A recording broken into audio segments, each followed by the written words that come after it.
We're not dropping a new item every day to make money. We're not about making money. We're about making a change.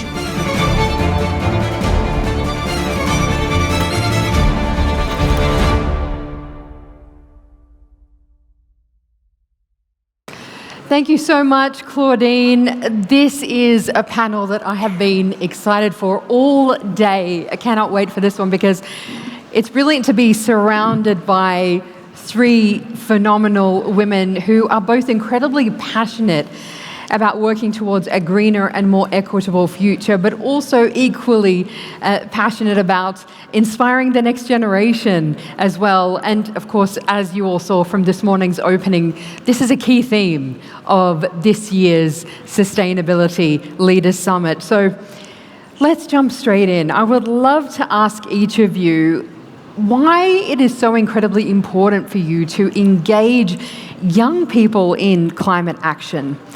And how are you striving to do that in your work? Let's get a feel for what each of you does, because it's great to see you're also diverse in what you do. So Leila, if I could start with you, please. Well, thank you very much for the question, and thank you for having me here as well. I think what's important is to really raise awareness around the fact that, again, the nature and climate crisis is one of the biggest challenges that we've been facing over the last couple of decades, right? So what we're dealing with here essentially is loss to biodiversity, loss and damage to our planet, which essentially weakens the ability for nature to act as that carbon sink, which again removes carbon dioxide from our atmosphere, but also it weakens the ability for nature to be able to deliver these really important services that we rely on a daily basis, from the food we eat, to the water we drink, the air we breathe, and essentially the services that we rely on for our survival. So when it comes to engaging with the youth and engaging with the wider community, it's important that we all are able to introduce the right sort of platforms and opportunities for individuals to get involved in a way that really showcases their expertise and allows them to drive responsibility within their own realm, right? And what we've noticed as Emirates Nature WWF, as an NGO within the country, is that our youth here are extremely passionate. They're very driven towards collective action. They're very driven to really act as citizen scientists on the ground, boots on the ground, implementing projects, not just independently, but with the local communities. As an NGO, we work across the entire countries. We work in the Northern Emirates, in Fujairah, in Ajman, in Sharjah. We work in Abu Dhabi and Dubai as well. And we have a program called Leaders of Change. And this program is now 4,000 members strong, where the goal of this particular program is to provide a platform for individuals to build up their capacity and knowledge through training and development, to co-create and incubate ideas on the ground with local community members, and then as citizen scientists act as boots on the ground, implementing projects in the field. And we run over 150 activations across all of the Emirates that allows for youth and individuals to really be there and co-create and enable that transformative action. And I know we're going to delve deeper into the nature-based solutions that WWF is focused on as well. Sarah, you're somebody who's such a pioneer when it comes to sustainable architecture. And amongst other things, you're an entrepreneur in other spaces as well. So talk to us about your work and the importance of it in this space. Thanks for having me today. And I'm really honored to be on a panel with such incredible women. Sustainability for me is something that I have been concerned and thinking about ever since I was a child. And it stayed with me, big questions. Why are we here? What's happening with the planet? What is our role?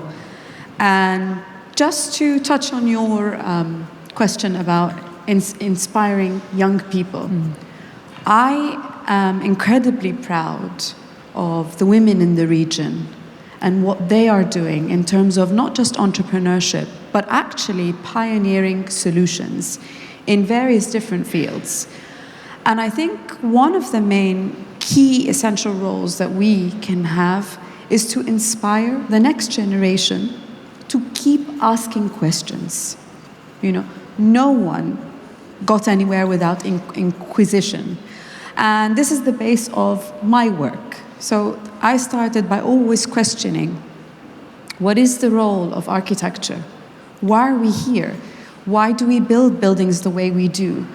Are we completely and utterly isolated from the climate action realm? Do we, as designers, as product designers, as artists in our field, as entrepreneurs, do we have a role in the solution? Or should the solution be suggested to us continuously by someone else? So questioning our role became the basis of everything that I do.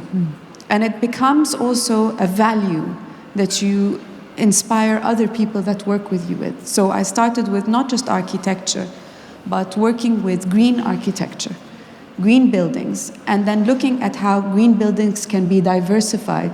So from very high-end luxury projects that have incredible amounts of technology and innovation in them, all the way down to climate resilience projects for rural communities based on farming that are run by household women. Why can't we have egalitarian values in the products that we make so that everyone can use them, so that everyone can benefit from them? And it is this kind of thinking that was developed throughout my business in upcycling furniture or recycling flower waste from events into small accessories and products. And it's just to keep in mind the purpose-driven aspect of your work. If you have a very strong sense of purpose as an entrepreneur, it really becomes your surfboard throughout the ups and downs, through the tumultuous times, through the technologies that you embed, and through the changes and improvements in the policies which we are seeing here. So that's how I want to describe the journey, and that's the kind of thinking that I wish that I can inspire others with as well. And I love that you're talking about really going to the essence of things and just rethinking everything, starting from scratch and going, how can we make this completely different to serve us in a much better way? And speaking of entrepreneurs who are really rethinking things and incredibly passionate, obsessed, in fact, about doing things differently. Salama, I'd love for you to talk to us about Peaceful, your journey there, and what's that's really meant to you, the impact it's had already. Thank you so much. Is this on? Okay, amazing. First of all, I would like to say thank you so much for having me here. And second of all, thank you for the gentleman who changed my seat. I have FOMO now. I feel like I'm so far away from you guys. Talking about education and sustainability, it's throughout my journey creating Peaceful, creating skincare from scratch. We have, I know this will sound like completely clashing, but we have one of the most expensive plastic that holds our formula in. The reason why we have plastic to contain our formula is to actually protect it from leaking toxins into the formulation. I cannot use any other way to protect it from heat and to protect it from other things. And the reason why we went into the route of sustainability, even though my products they have plastic in them, and I'm like, not in them, they contain plastic, but I'm like, I felt guilty at the same time because there are no plastic out there that is recyclable and like eco-friendly. There is none. I looked around, there is nothing. And every time that I go to a factory, they go like, it doesn't exist. It's just a marketing ad, like a marketing trick. I came up with a different solution. So I started recycling our plastic and use the plastic waste in the UAE and turn it into fabric. So we take the plastic, we take it to another manufacturer that turns it into a plastic. This is where the t-shirt towel came along, the idea of creating a t-shirt towel. The guilt that drove me of having plastic, I don't have any other way to protect my formula than using that kind of plastic, turned into something that is not just sustainable, but actually helping the environment, giving back to the community, not just community, but a human community in general.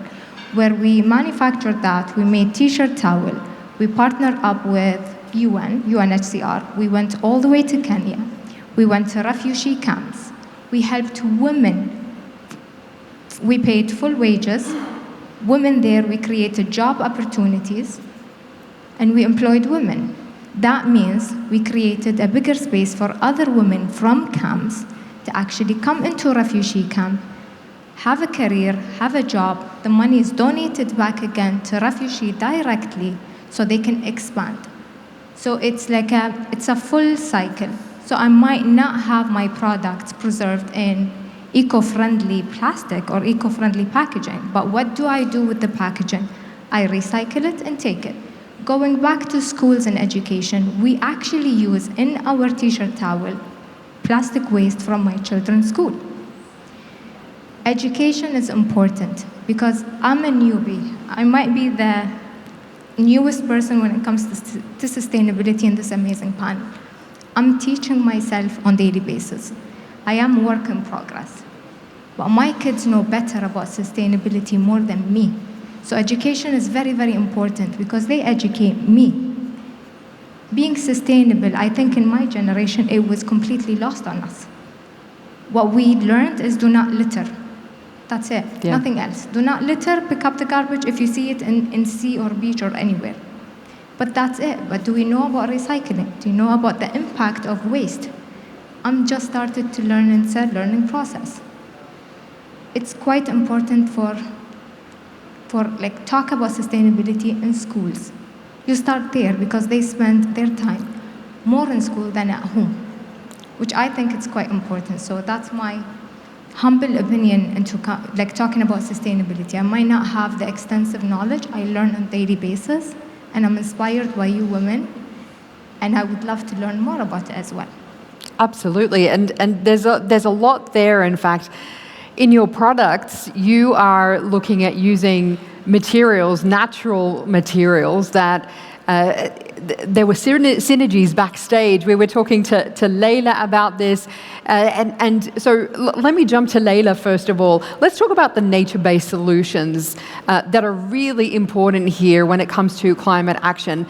And how that then, we'll move on to how that feeds into what entrepreneurs are doing, what entrepreneurs are creating, the products, how we can transform products as well to make them more sustainable.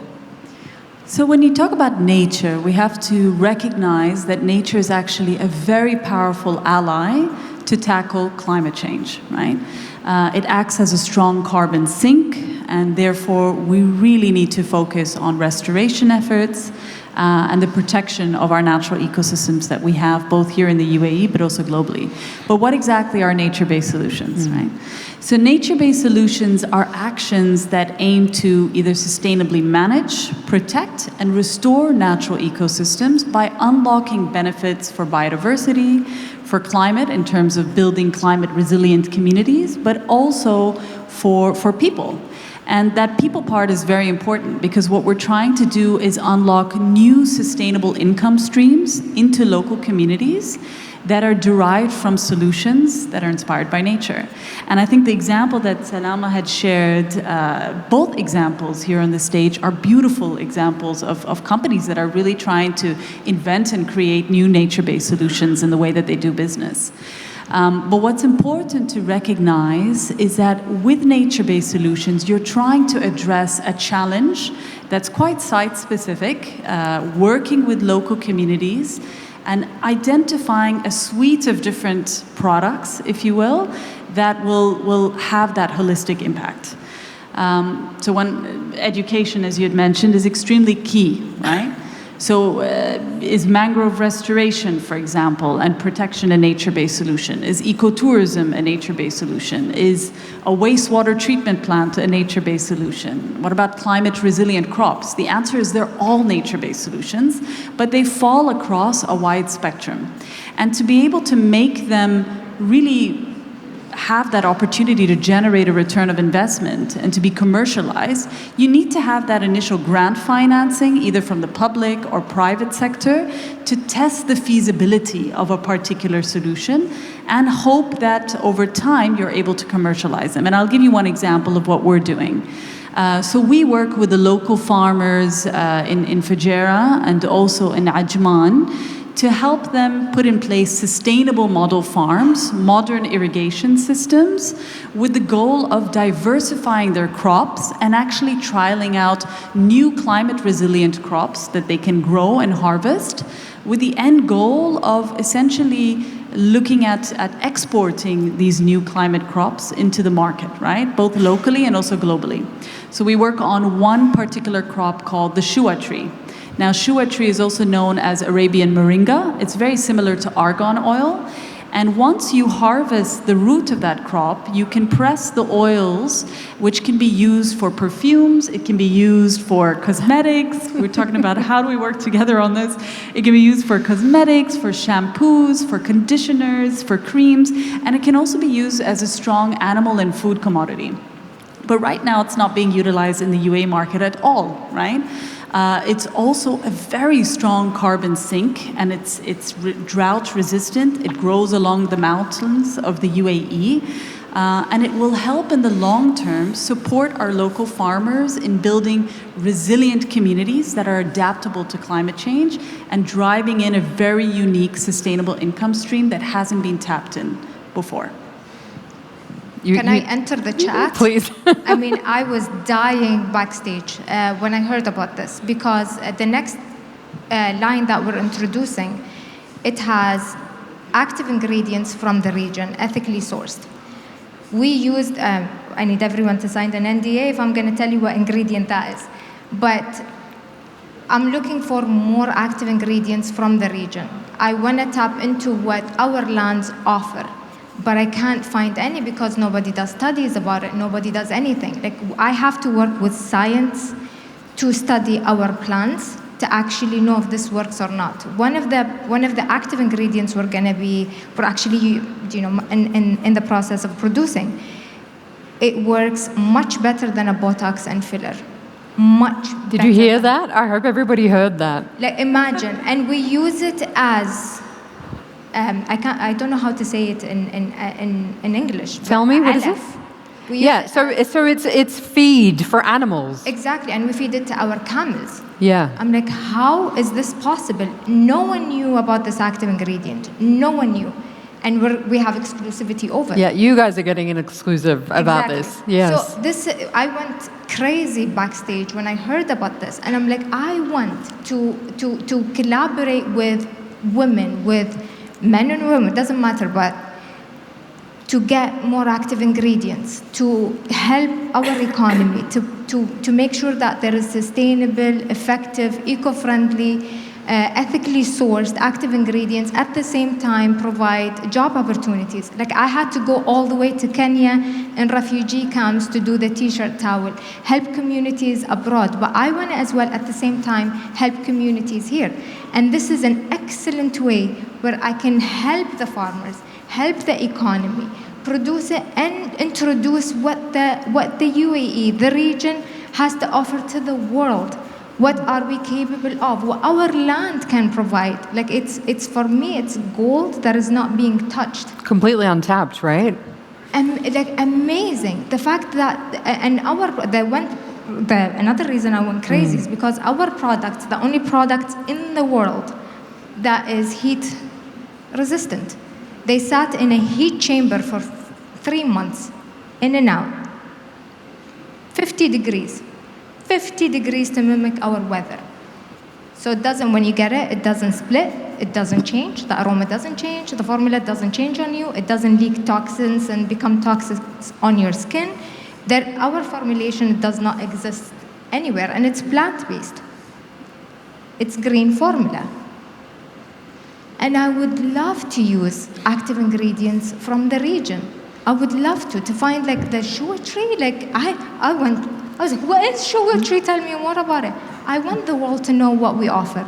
Yeah. And I think this is the beauty of partnerships, which we were talking about, and I think which you have a lot of examples of as well. So how do we leverage each other's expertise to bring about these new solutions that are climate-based, nature-based solutions?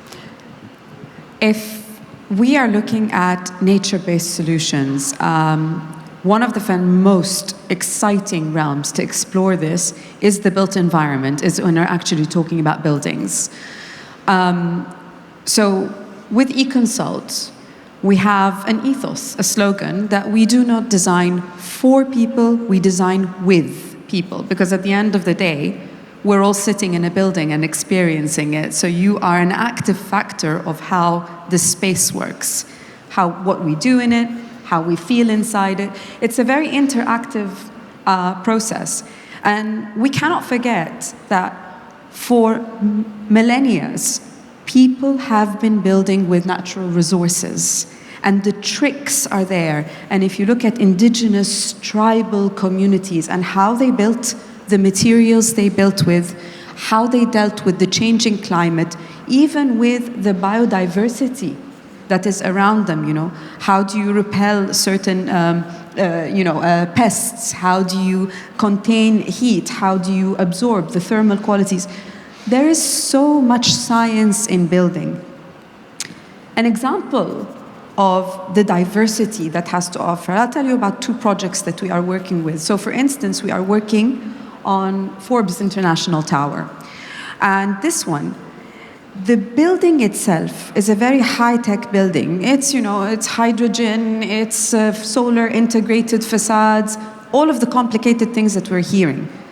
But the essence of it is that the building is mimicking how a plant works, how nature works.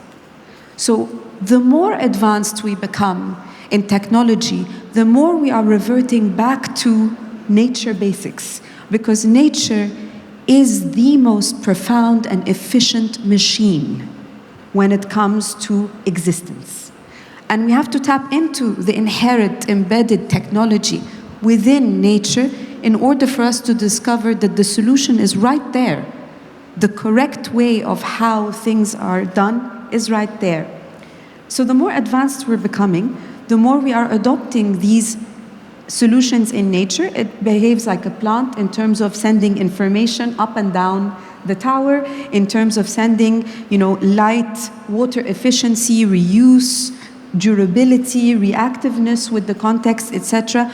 And the most essential part, human comfort inside the building. Another project that we are working on, and this is the first carbon neutral project in the MENA region. And it's actually a village for farmers, that produced herbal tea. This project was designed for one basic solution: to respect the organic farm and therefore to not produce waste, to not pollute the land it is on. And the second thing is to promote just comfort for the farmers that are there, to elevate their comfort, to give them a sense of happiness, good sleep, a lot of the things that we really value, excellent indoor air quality. So to have this kind of nature-based solution thinking, we had to actually discuss with them the design. Mm-hmm. So we're a group of women architects, and we had to sit down for a couple of months, really understand what the indigenous local community know, what they've known for several years, how have they survived, and what their aspirations are. And, technically, they became the architects with us. And the realization that if you use these participatory approaches, where you include people in the solution and include nature in the solution, my goodness, you get the best product out there. So this is a wonderful way of being very open-minded when we approach working within sustainability. And because of it, again, Leila, I'll come to the point of partnerships. Working within sustainability allows you to create these synergies where the best thing about it is that you don't have to have all the solutions with you. You're able to reach out. So in my work, I'm able to reach out with tribal communities. I'm able to reach out with research center, laboratories, entrepreneurs, financiers, developers, etc. Everyone has this fantastic knowledge, and you have to be able to manage and run your business and also come up with, in my case, the design of a building and a strategy for a company, etc., which is what we offer. But At the decision-making table, we are there. However, the expertise comes from an incredibly diverse amount of people. You know, you have architects doing something, financiers doing something, developers doing something, but also someone who can help me with plants, someone who can help me with where to source the local stone from. It's an incredible field of partnership that we're literally just exploring the opportunities of. It is really amazing. You know, you were talking about this backstage, that simply having sustainability as an essential value of your entrepreneurial journey makes it collaborative. It just is by its very nature. And so I'd love to come to you now, Leila, to talk a bit more about that, the kind of partnerships that you are building with entrepreneurs to create this kind of innovation that we so desperately need. Well, I think, again, it's building back to the fact that we need to do a better job at leveraging off of each other's expertise, right?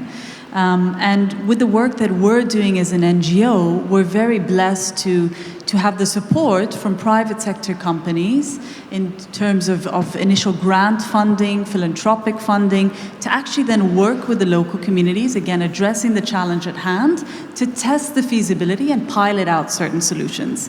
And that's extremely critical, because you've got solutions that are across a wide spectrum. Some are not even designed to be commercial at the end of the day. So you've got very high conservation impact-based projects, your marine protected areas, your mangrove restoration projects, which don't have a return of investment that's direct, right? And so you need that philanthropic grant and blended finance to support those projects from the get-go. And then you've got projects that are over time, are designed with a different end goal, and that can then attract different type of finance as well. So you need to be able to demonstrate why those projects or how those projects are able to generate a return on investment. And this is where partnerships come into play. So we work as NGOs with the local communities. We then look to bring in SMEs, and we look to work with companies that are interested to test out the products and put them into their supply chain, and then go into larger scale investments as well in the long run that, again, will ensure that sustainable income stream for the communities. Absolutely. You know, Salama, what would you like to see as an entrepreneur, as you say, somebody who's new to this space? What kind of support do you think that entrepreneurs really need to jump into this space and to really make the most of it? And definitely in different categories. So one of the categories is having these amazing conversations, explore different options, see what other partnerships can offer. This is in terms of creativity, like to be creative and putting, you know, the sugar tree in a product, to test it out, like that thrill of like creating new products, and like these partnerships is fantastic in that term, but it needs support and it needs the right mindset to do so. Like you need to be as crazy as I am for us to like make it happen. Because when it comes to creativity, this is something I struggle with. Like I'm blessed to be like super creative, but not a lot of people understand how insane it is, because it takes a risk taking. You need to believe in me, and I need to believe in you to make it happen. So it needs that trust, it needs that strong heart and strong gut to do it. So in that, I feel like this we need support in as well, to believe in each other's ideas. The second part of like supporting when it comes to finance and everything, Peaceful is still considered as a startup, and we're bootstrapped. The reason why I haven't opened an investment round yet, because I am terrified of one thing. In order for me to be as creative as I am and to potentially be like creating new, crazy, innovative ideas, I'm scared that when it comes to someone else's money, I'm scared of that responsibility. So, and like VCs and like bank investors and everything, I feel like there is that small part yet that they're not as creative and believing in how creative you are. Like it's all about the numbers, but the numbers are gonna come in, but you need to believe in the idea first. Yeah. I feel like they invest more into, this is something I struggled with, and I sat with a lot of investors. All they care about is the numbers, not how creative this idea is. But sometimes you need to believe in the creator to bring in the money. So it feels like there is a restrict on that because, oh, I gave you my money, you can't do that. You need that. You need to meet a certain quota. You Right. need to bring me that money. I need to see where my money at. So for us, Peaceful is not a company. We're not. We're 2 years old, but we have 5 products. We're not dropping a new item every day to make money. We're not about making money. We're about making a change. We're a lifestyle. We're here for generations to come. We're the only Arab brand that is high-end and luxury, heat-resistant, solution-based, and we want it to be that way for the longest run, for the longest time. We're here for the long haul. We're here for generations to come. To find VCs or investors to believe in the longevity, that the long vision. The long vision, Yeah. it's quite difficult. Still, yeah. Still. Yeah. So I mean, I would love for investors to come in, but I'm terrified from that point of view. Is you can't put a price on creativity, and you can't restrict me and put me in a box. It definitely needs a change in mindset to be able to become more innovative and more creative. Sarah, I'd love for you to jump in on that point, and also if we can talk about, talking about the next generation, encouraging more women into STEAM, into thinking about these issues, and how do we encourage them in there as well? So I think there has been quite a substantial curve in understanding sustainability investment. Let me give you an example. In my case, it was, for years and years, and there are architects in the audience, that you can make a relatively stupid building, but then if you put solar panels on top of the building, they're described as green buildings. Okay? It's not like that anymore, because you're realizing that you have to have this kind of mindset of allowing us to do the research, of allowing us to do the design, to see the diversity and what is a green building, to redefine it according to context and region and culture relevance and financial capabilities, etc. And then we can come up with a solution to call a green building what it is in accordance to what it does for the climate and the people in that place. Exactly. So we are becoming more educated, and the financial sector that is investing in companies is also learning that it's not touch and go. There are entrepreneurs that want to start the company as quickly as possible, and within a year they want to sell it for the best value as fast as possible, and that has been a measure of success for quite a long time. And it still is, and that's all well and good. However, when you are dealing with sustainability, and especially sustainability when it comes to environmental and social impact, with this new language of ESG reporting, etc., the mindset of the investor has to be elastic, because the KPIs that are coming back are not the same as sell it as fast as possible.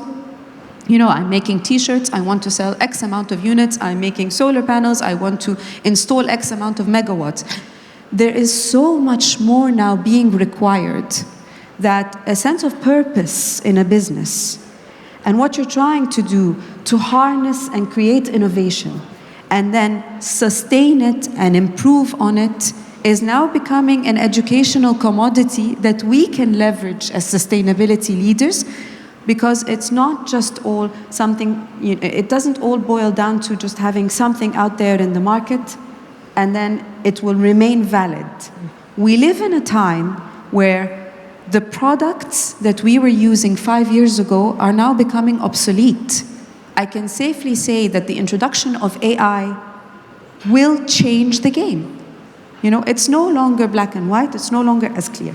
So being mindful of that is very important as a creator and as an investor and as a business person. And to come to your second question, which is about the role of women in STEM. This is another thing for investors that's very important. So I remember when I was setting up eConsult, which was about 20 years ago, and we would go to banks, and the first thing that they would say is, right, so you want to be a green architect. What is a green building? Is there legislation and policy that actually requires the product that you're trying to push into the market? No, there is none. We don't have a need for green buildings. In my case, in Egypt, energy was subsidized, so nobody had a value to save it, no incentive whatsoever. And then they look at you and say, so you want to do green buildings. Where will you do the green buildings? And I would say, everywhere around rural Egypt or everywhere around new cities and developments, because the population is young and growing. I have a case, you know. And they would say, so women want to do green buildings and you want to actually be working on construction site with technologies that you don't have here. Good luck. Okay. So it took me selling my car. That was the startup capital. You know, I come from a fourth generation family business. I didn't join the family business. Everyone was, you know, up in arms and upset. And it was all, you know, off you go on your own and set up the business. So I sold my car, and that's the capital that I had. No banks would invest in me. And it was incredibly difficult to find people to recruit with the same mindset. We don't have enough women in science, technology, engineering. We don't have enough women in STEM. And if the 19% go into STEM, as in research, as skills, and in education, only 3% make it as CEOs of the company. So it requires that the support system that you get from financiers, from NGOs, from governments, and from other leading top businesses is to look at the statistics.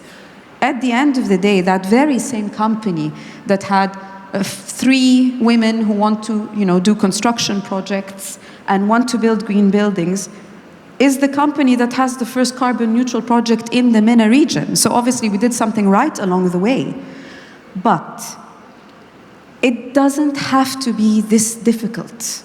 We really should not have women struggling so much and going through what I went through 20 years ago, and in the defense, it is a lot better. The ecosystem is welcoming women. It's just the problem is we just don't have enough women in tech. We need more women. So the encouragement is there, the willingness is there, the investment mindset slowly is beginning to improve, and you have some great examples of investment in women. But we do definitely need younger women to start thinking from middle school onwards. Why can I not be a scientist? Will I make money if I work in the environmental sector? Will people invest in me? Do I have to have that same difficult journey? And will I make money fast enough so I can sustain and begin to, you know, spend on research and the exciting things that geeks like myself, you know, were busy investing in. We weren't investing in branding. We didn't have a social media company to back us up. We were investing in testing materials in laboratories because no one would give us the money to do so. So it's changing. It's becoming better. Now we have to encourage women that they will succeed because we have women making incredible milestones in the region with very little support as inspirational figures. And we need to point to them.